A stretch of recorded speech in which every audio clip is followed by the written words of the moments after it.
you just seem to gel with him. How do you put that into words? What happened? Oh, I don't know. You'll have to ask the horse himself. I have Well, he no can't. idea. He can't tell us. He can't tell you. Hey, look. For some reason, we clicked. He was on a good day and he was ready to fire all cylinders with me. And you watch their videos. You try and learn your horse if you haven't been able to sit on him. And you ask the people that know him well. What does he like?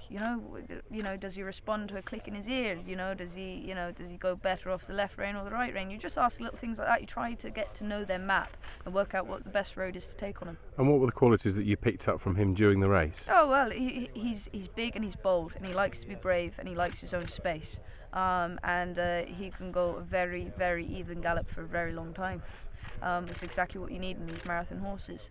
The way he jumped was brave. There was one fence down the back at Warwick, and I said, "No, I think we should go short here, chap. It's a bit long." And he gave me 2 fingers and told me to sit still and pipe down, and came up out of my hands. So therefore I knew that the's very much leave him to his own devices. And your dad obviously won the race in 1989. Yeah. I don't suppose you were around in those days. Well, I know you weren't.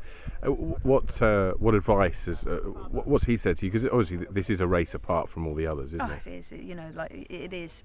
It is. It's probably the most unpredictable race in the world, in my opinion. But he says when you're out there, you just got to use your own head, because it's not like any race you ride in.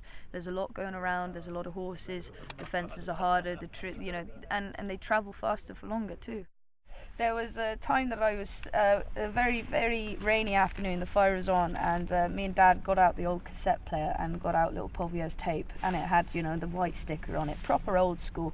You put it in the cassette player, and it the grey lines come up for a minute, and then it gets going.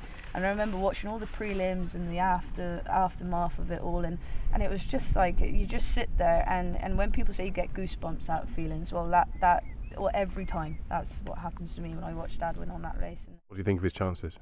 Oh, you've got to go in there full guns blazing. You can't say with your partner, we're in it for just trying to get round and that.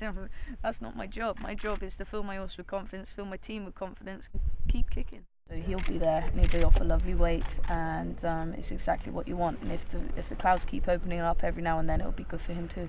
He's got every chance in the world if he gets a bit of luck. It's a race that is lived in my family for since I opened my eyes. It runs through my bloods and these fences, and there's something about just these marathon races when you get on a horse and you're galloping for 9 minutes solid and going over fences like this. There's a sort of partnership you don't get normally with them. It's where you're most happiest. So when you get an opportunity to be able to ride in it, it's allowing you to have a buzz that you don't get from anywhere else.